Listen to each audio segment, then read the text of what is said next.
Tidak ada ketakutan dan kekhawatiran kami di dalam janji dan kasih setia-Mu Tuhan. Untuk selamanya kami berserah di dalam kekuatan. Salam sejahtera dalam kasih Tuhan kita Yesus Kristus.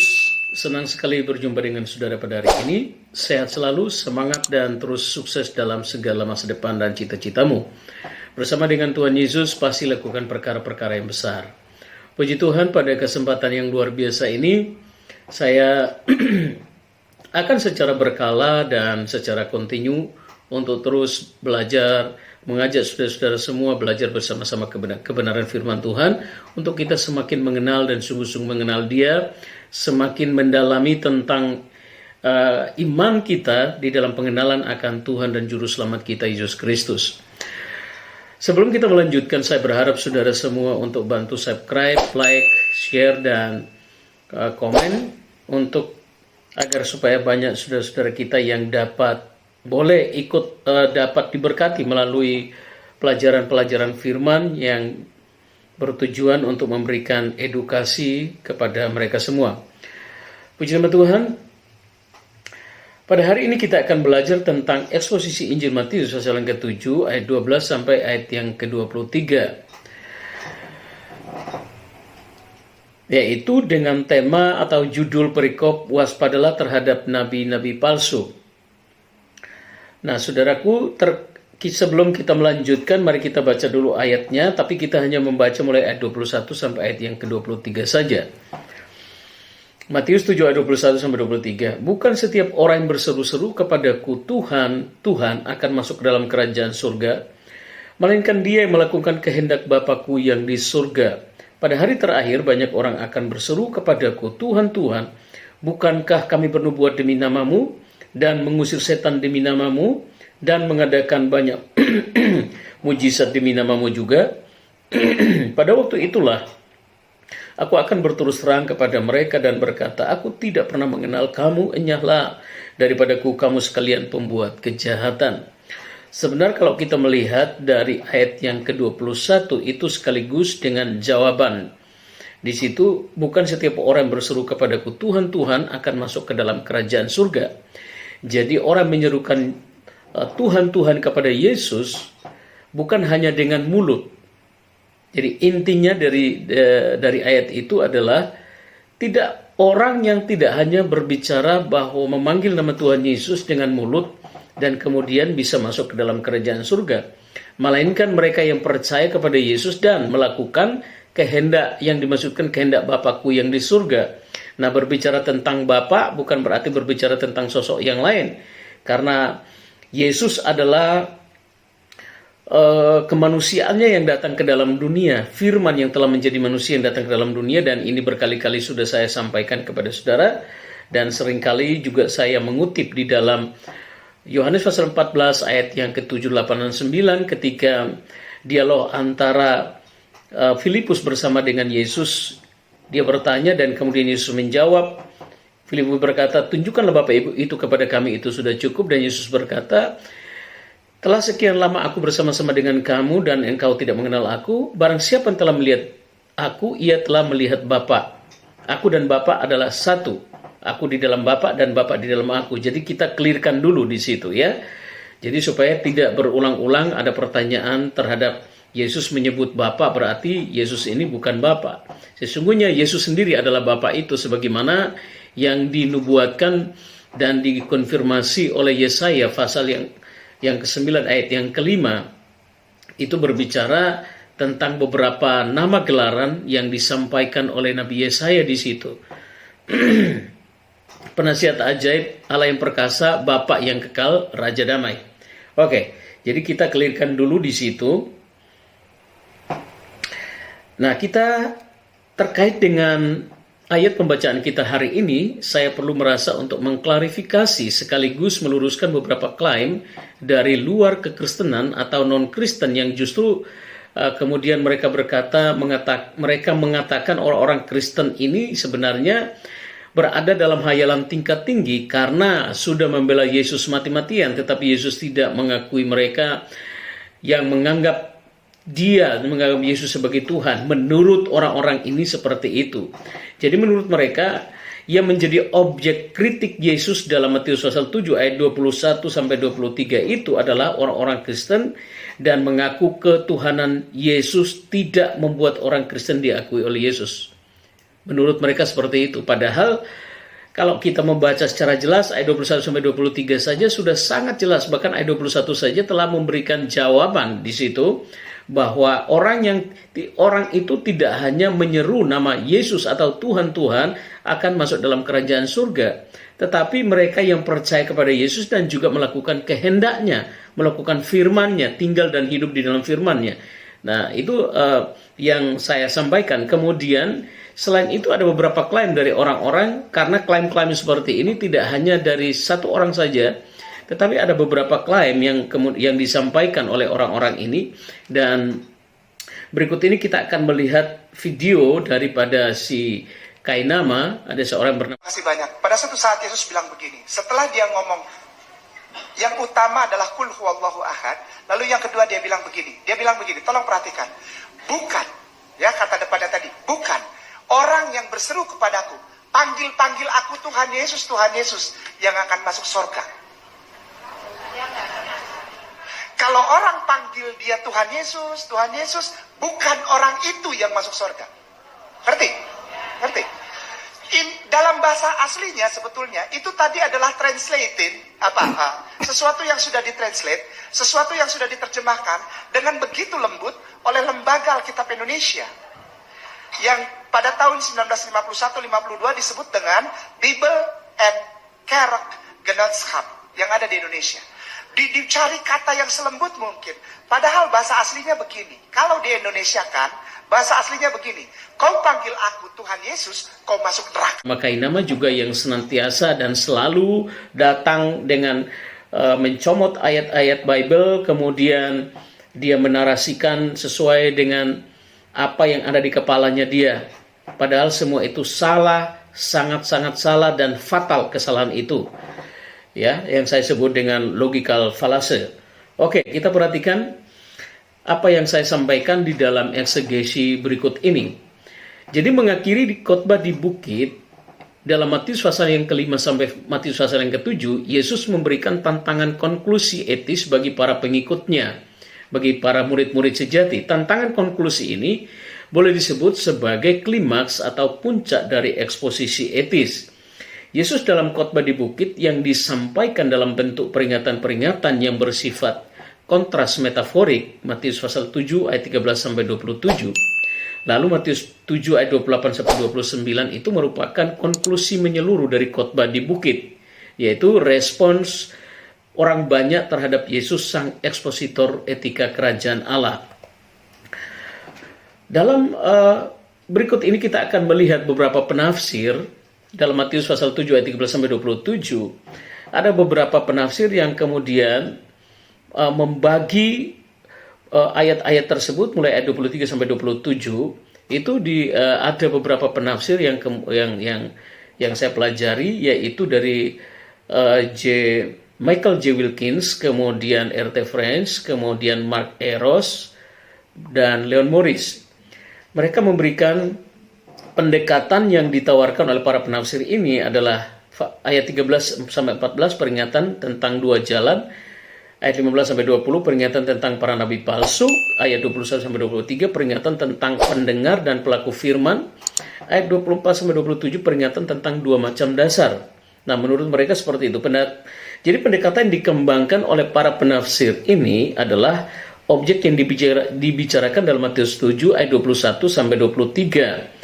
Orang yang hanya mengaku dengan mulut tanpa perbuatan, berbeda dengan objek yang dibicarakan dalam Matius 7 ayat 15 sampai 20, yaitu tentang para nabi palsu.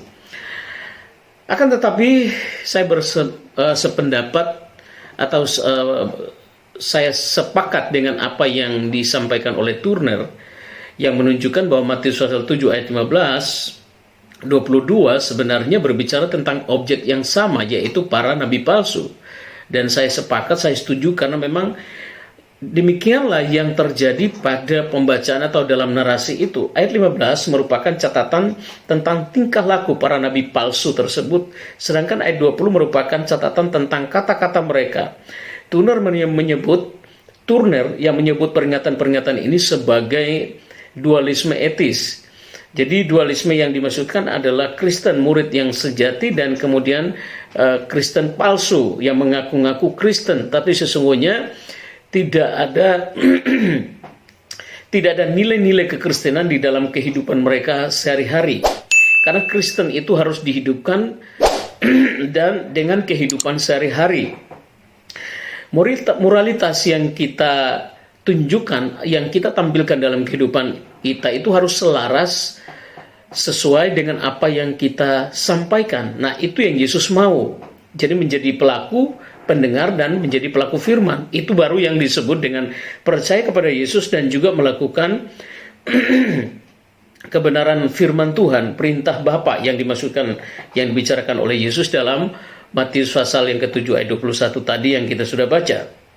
Jadi dalam dualisme yang dimaksudkan di sini ada dua, yaitu golongan orang-orang Kristen sejati, orang-orang atau murid-murid yang percaya, yang sejati, yang juga mengikuti perintah dan melakukan kehendak Bapa di surga.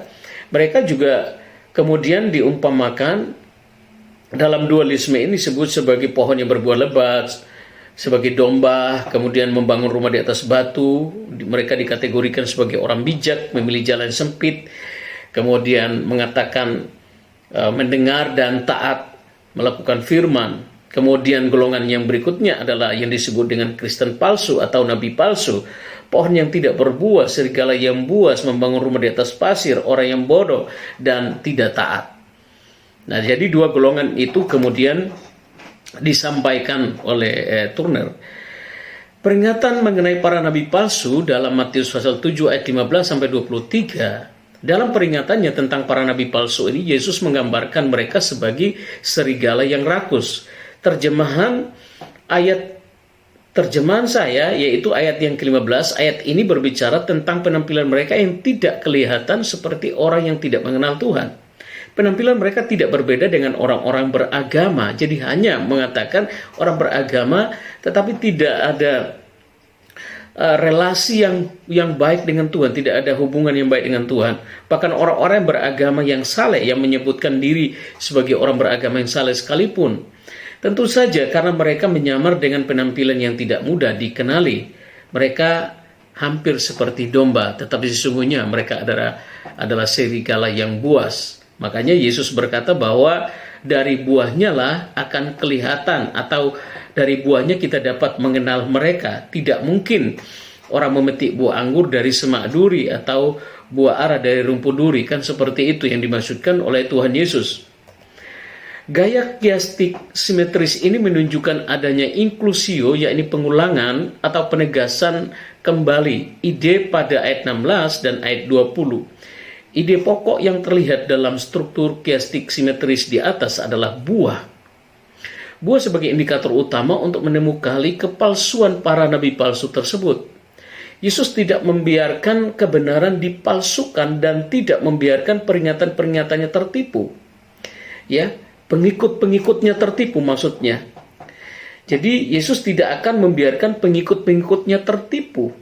Itulah sebabnya Yesus mengemukakan petunjuk-petunjuk praktis bagi para pengikutnya untuk mengidentifikasi para nabi palsu tersebut.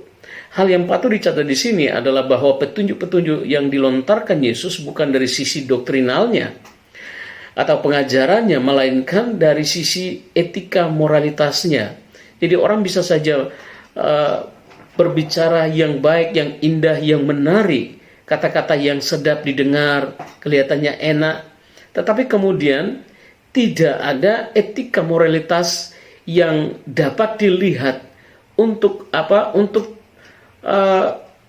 terjadi sinkronisasi antara kehidupan dan apa yang diberitakan tersebut. Nah, itu yang dimaksudkan oleh Tuhan Yesus. Secara sederhana saya akan menjelaskan identifikasi Yesus terhadap para nabi palsu tersebut sebagai berikut. Para nabi palsu tersebut adalah orang-orang yang tamak dan mementingkan diri sendiri. Kata buas dalam terjemahan ITB dan BIS mestinya diterjemahkan dengan kata rakus atau kata tamak. Ayat 15, Yesus memperingatkan para murid agar tidak tertipu dengan penampilan luar mereka. Para murid harus memperhatikan dengan cermat dan akan sikap tamak yang muncul dalam sepak terjang para nabi palsu tersebut. Para nabi palsu ini menjadikan komunitas Kristen sebagai ladang untuk melayani ketamakan mereka. Sifat ini merupakan kontras dengan karakteristik Tuhan Yesus. Yesus selalu memberi, Yesus selalu menolong orang-orang yang tertindas, orang-orang sakit, orang-orang lumpuh, orang-orang timpang, orang-orang yang memerlukan pertolongan, semua datang kepada Tuhan Yesus dan Yesus menolong mereka. Tidak ada seorang pun yang datang kemudian ditolak oleh Tuhan Yesus. Tetapi orang-orang ini hanya bertujuan menjadikan komunitas Kristen itu sebagai ladang untuk melayani ketamakan mereka. Orang tamak atau yang disebut dengan rakus itu adalah orang yang hanya mementingkan diri sendiri tanpa peduli. Jadi sebenarnya mereka ini tidak dipakai oleh Tuhan, tetapi mereka menggunakan Tuhan. Ya, mereka memakai Tuhan untuk mengenyangkan perut mereka sendiri. Kira-kira seperti itu. Nah, hidup mereka semata-mata membuahkan kejahatan dan hal-hal yang tidak berguna karena sumbernya pun demikian. Kita bisa bandingkan dengan Matius pasal 13 ayat 41, 23 dan ayat 38. Istilah buah di sini selain merujuk kepada karakter pribadi para nabi palsu tersebut, juga merujuk kepada karakter hidup dari orang-orang yang terpengaruh oleh ajaran mereka. Mereka dapat menggunakan istilah-istilah rohani dan teologis. Ayat 21. Namun tidak pernah terwujud dalam tindakan nyata. Antara kata-kata mereka dan tindakan mereka itu terdapat sebuah gap atau jurang yang menganga. Jadi tidak ada sinkronisasi. Dan mereka bahkan dapat terlihat dalam kegiatan-kegiatan rohani. Bahkan kelihatan memiliki karunia-karunia rohani yang sangat berpotensi. Ini yang harus hati-hati. Jadi orang-orang Kristen pada akhir zaman ini harus kritis dan hati-hati. Bagaimana caranya? Kita harus mengerti dan mengenali firman dengan benar. Kalau kita tidak mengenali firman dengan benar, maka kita akan gampang termotivasi dengan ajaran-ajaran palsu yang disampaikan oleh mereka. Ya, KNR mengomentari ayat ini dengan menandaskan bahwa kita seharusnya mengevaluasi para nabi palsu tersebut dari buahnya, bukan melalui karunia-karunia rohani yang mereka miliki. Hal yang paling mendasar dari semua petunjuk di atas adalah pengakuan Yesus bahwa ia tidak mengakui para nabi palsu tersebut pada hari penghakiman. Dalam ayat yang ke-19, Yesus menggambarkan penghakiman atas para nabi palsu tersebut seperti pohon yang akan ditebang dan dibuang ke dalam api. Ungkapan penghakiman ini paralel dengan deklarasi Yesus bahwa aku tidak mengenal kamu, enyahlah daripadaku kamu sekalian pembuat kejahatan. Itu ayat 23. Deklarasi penghakiman di atas memuat inti yang sangat fundamental dalam penolakan Yesus terhadap mereka, yakni Yesus tidak mengenal mereka. Kata mengenal dalam ayat 23 dalam bahasa Yunaninya adalah kata eknon, bentuk aorist indikatif aktif dari kata ginosko. Bentuk aorist dari kata ginosko ini di sini yang dinegasi secara tegas dengan kata output, tidak pernah, menekankan bahwa tidak pernah dalam satu titik waktu di masa lampau sampai dengan penghakiman itu dideklarasikan bahwa para nabi palsu tersebut tidak memiliki hubungan pribadi dengan Tuhan Yesus sama sekali. Tidak pernah ada intimasi atau relasi pribadi, dan juga tidak ada koneksivitas dengan of the Holy Spirit. Tidak ada hubungan dengan Roh Kudus. Yesus tidak mengenal mereka, intinya mereka tidak memiliki relasi pribadi atau intim dengan Tuhan Yesus. Mereka tidak pernah menjadi milik Yesus. Dalam kondisi ini mereka dapat mengklaim apa saja. Tuhan, kami bernubuat, kami mengusir setan dan lain-lain. Jadi sebenarnya inti yang digambarkan, yang dimaksudkan oleh Yesus itu di sini, bukan yang dikatakan oleh Kainama bahwa orang-orang Kristen yang menyebut dan memanggil nama Yesus justru yang akan masuk ke dalam neraka. Ini satu sebuah argumentasi yang fatal, salahnya itu sangat fatal sekali. Jadi namun pada akhirnya Yesus akan berterus terang kepada mereka bahwa aku tidak pernah mengenal kamu. Jadi bisa jadi jangkauan maksud ungkapan penghakiman dalam Matius pasal 7 ayat 19-23 juga merujuk kepada orang-orang Kristen nominal yang karena ketidaksejatian mereka dengan mudahnya terpengaruh dan terperangkap untuk menerima ajaran serta mengadopsi perilaku dari para pengajar sesat tersebut. Mereka sebagaimana para nabi palsu tersebut adalah orang-orang yang antinomian. Saya akan memberikan suatu kesimpulan dari apa yang telah saya sampaikan ini, bahwa oleh karena itu kita harus hati-hati. Dalam ulasan eksegetis ini jelas memetakan bahwa kedua tuduhan yang dilontarkan atau tuduhan-tuduhan dilontarkan oleh orang-orang non-Kristen di atas sama sekali tidak benar. Jadi objek kritik Yesus dalam Matius 7 ayat 15-23 bukanlah para murid atau orang Kristen. Objek kritik Yesus adalah para nabi palsu yang menyamar seperti domba. Demikian juga bagian ini tidak mengajarkan bahwa pengakuan akan ketuhanan Yesus tidak akan membuat orang-orang Kristen atau pengikut Kristus diakui. Jadi itu kesalahan yang fatal. Mengapa? Karena ungkapan penghakiman dalam Matius 7 ayat 21-23 ditunjukkan bukan kepada orang-orang Kristen sejati, melainkan kepada para nabi palsu dan orang-orang Kristen nominal yang terperangkap untuk mengikuti ajaran dan pola hidup para nabi palsu tersebut. Jadi oleh karena itu mari kita hati-hati menjaga tingkah laku pribadi kita masing-masing. Apa yang kita sampaikan harus sesuai dengan firman Tuhan.